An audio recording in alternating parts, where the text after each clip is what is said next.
Kita lanjut bahas spoiler Wudong Qiankun season 11 episode 23. Oke lah, nggak usah banyak mang-ming-mong. Kita langsung masuk aja ke pembahasan.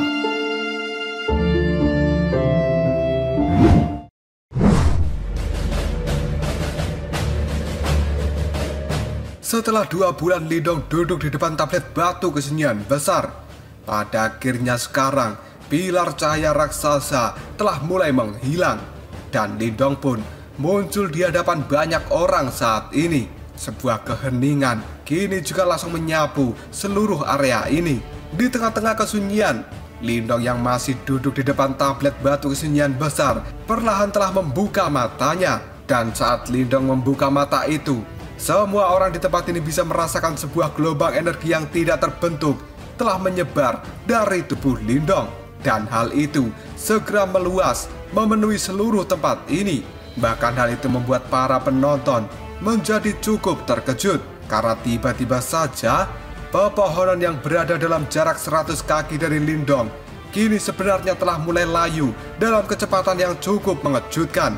Dan dalam sekejap saja tanaman hijau yang sebelumnya subur kini telah menjadi kuning dan tandus. Gelombang energi yang dipancarkan Lindong ini benar-benar mirip dengan kekuatan sunyi dari aula sunyi. Tapi gelombang energi ini jauh lebih murni dan lebih menakutkan karena ini adalah energi kesunyian yang asli. Dan sekarang ekspresi di wajah banyak orang berubah menjadi cukup suram ketika mereka merasakan energi yang dipancarkan oleh Lindong. Yang kemudian mereka pun berkata, apakah ini adalah kekuatan dari kitab suci penghancuran besar? Ini benar-benar luar biasa. Di sisi lain, Patwa Wudong yang melihat Lindong, dia memiliki ekspresi yang bersemangat dan kemudian berkata, energi kesunyian ini jauh lebih murni daripada yang dipancarkan dari batu kesunyian. Mendengar hal ini, Patwa Zhen pun segera menganggukkan kepalanya dan dia akhirnya tersenyum puas. Kemudian Patwa Zhen pun berkata, bocah ini, dia benar-benar berhasil. Sementara pimpinan dari aula langit, yaitu Pak Tua Qilei, dia menarik nafas dalam-dalam berulang kali sebelum pada akhirnya dia juga berkata, aku benar-benar tidak bisa menduganya. Sepertinya akan ada pertunjukan yang bagus dalam kompetisi aula yang akan datang. Tapi kalian berdua jangan senang dulu. Meskipun Lindong sekarang telah berhasil memahami kitab suci penghancuran besar, tapi hal itu masih cukup lemah. Dan Xiao kita telah berada di level 9 Nirwana. Lagi pula kitab suci Kaisar Langit juga telah lama dikuasai olehnya. Hal itu bukanlah tugas mudah bagi Lindong untuk bisa mengalahkan Ying Xiao. Mendengar hal ini, Patwa Zhen pun tertawa dan dia menjawabnya, haha, Lindong bahkan telah berhasil mempelajari kitab suci penghancuran besar. Apa yang tidak mungkin bagi seorang Lindong untuk bisa mengalahkan Ying Xiao?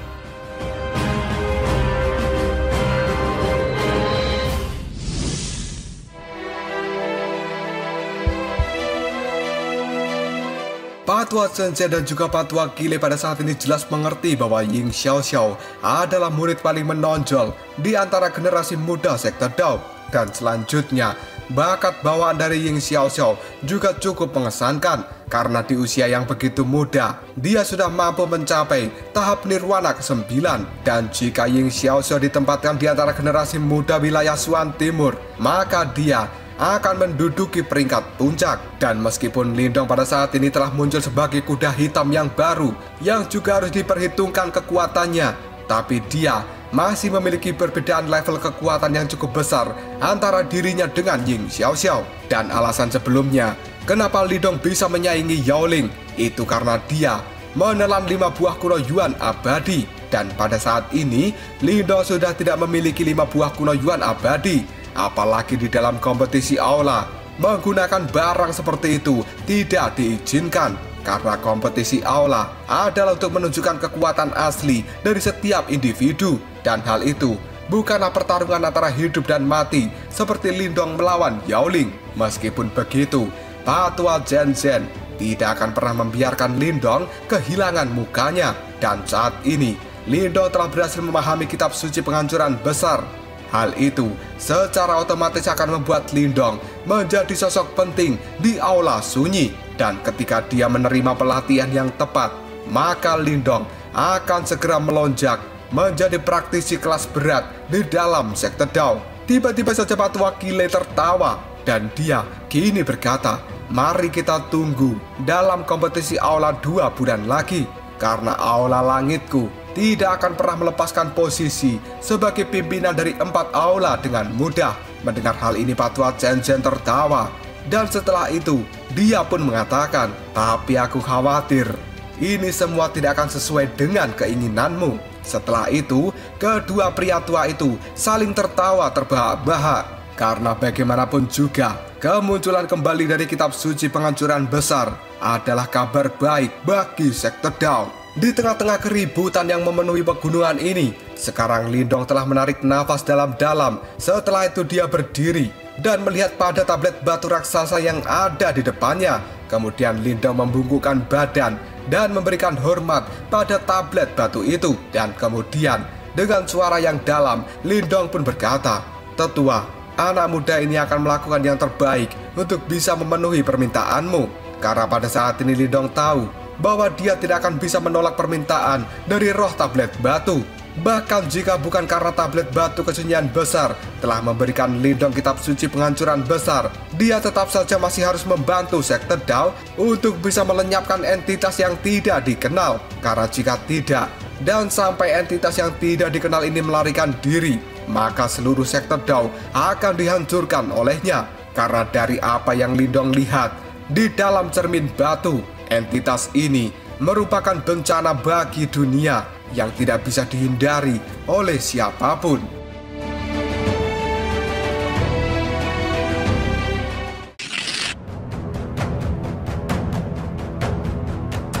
Pada saat ini Lindong tahu, meskipun sekte Dao itu cukup kuat, tapi entitas yang tidak dikenal ini bahkan sebelumnya bisa mengalahkan kekuatan gabungan dari praktisi zaman kuno, yang bahkan kekuatan mereka lebih menakutkan dari orang-orang yang ada di sekte Dao. Dan sampai hari ini, Lindong sebenarnya juga belum memiliki inisiatif untuk melindungi sesuatu. Karena sejak awal, yang ingin dilindungi oleh Lindong hanyalah rumah kecil dan juga anggota keluarganya. Dan setelah Lindong meninggalkan rumahnya, serta pada saat ini keluarganya sudah aman, pikiran dari Lindong untuk melindungi sesuatu sudah tidak terlintas lagi. Dan pada akhirnya saat ini Lindong benar-benar memiliki rumah baru untuk dia lindungi, yaitu sekte Dao. Ketika Lindong memberikan hormat pada tablet kesunyian besar, pada saat ini tablet itu pun bergetar seolah-olah dia mendengar apa yang diucapkan oleh Lindong.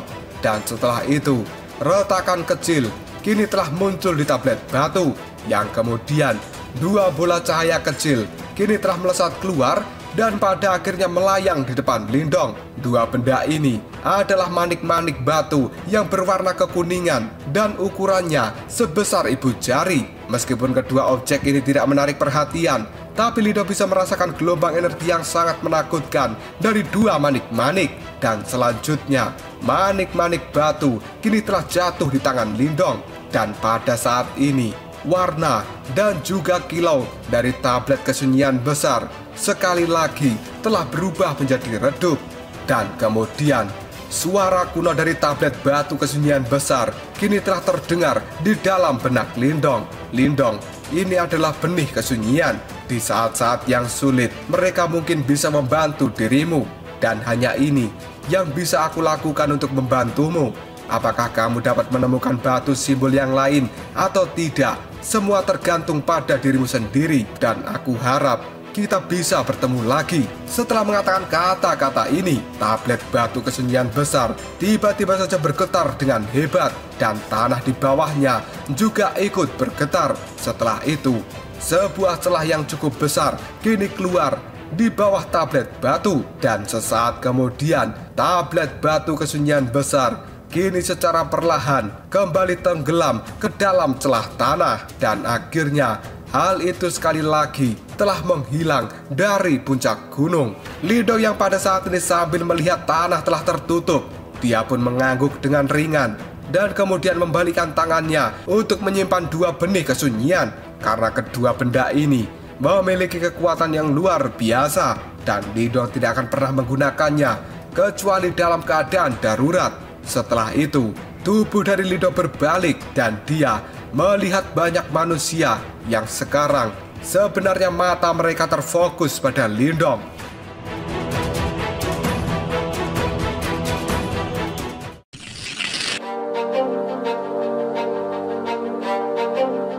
Meskipun pada saat ini banyak orang telah bisa menebak apa yang terjadi, tapi mereka sebenarnya masih menginginkan jawaban yang mutlak dari mulut Lindong. Dan penantian dari banyak orang itu membuat bulu kuduk dari Lindong sebenarnya telah berdiri. Karena bagi Lindong, orang-orang yang melihat dirinya pada saat ini seperti serigala ganas yang tidak sabar untuk mencabik-cabik Lindong.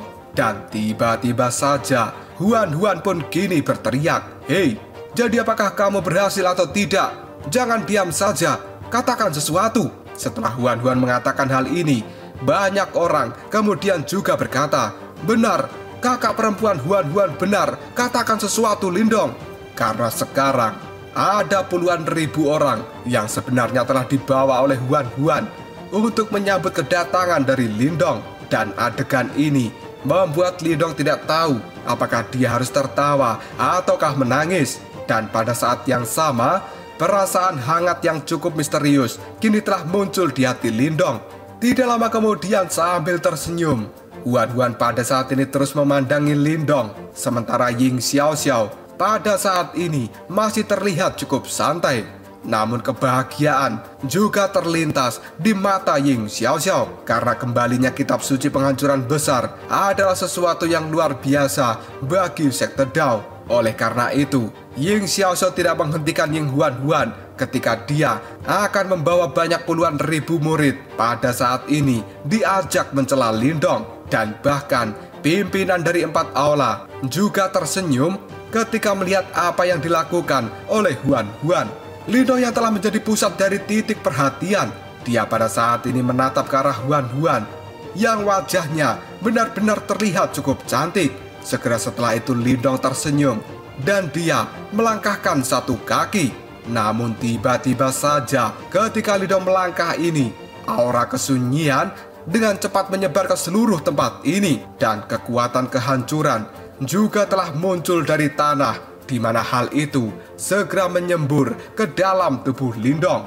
Dan tiba-tiba, tubuh Lindong pun kini telah menghilang. Dan 1 detik kemudian, dia sebenarnya telah muncul di hadapan dari Huan yang pada saat ini dengan menggunakan jarinya, Lindong mencoba menepuk dahi dari Huan. Dan di jari Lindong itu dipenuhi dengan kekuatan kesunyian yang benar-benar menakutkan.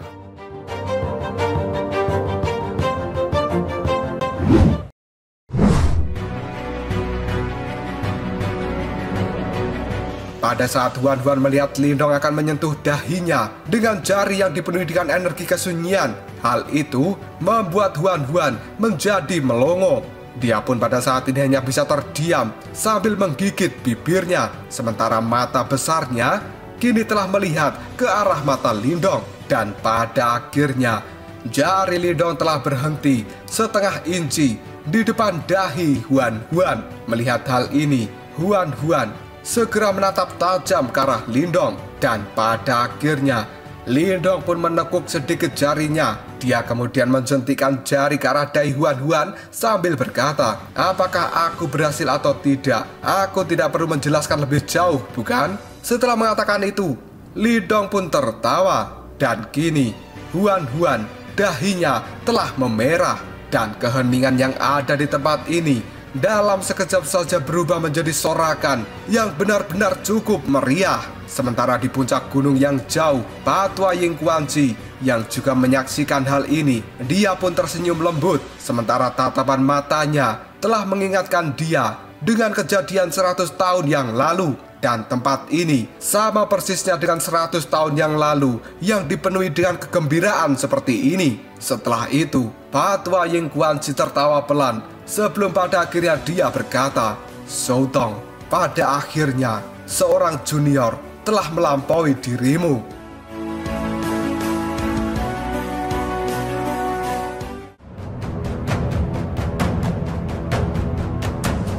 Lalu apakah yang akan terjadi selanjutnya? Bagaimanakah cerita setelah ini? Apakah Lindong akan menjadi pemenang dari kompetisi Aula? Jika kalian penasaran, tunggu aja jawabannya di next video. Kabrol sob.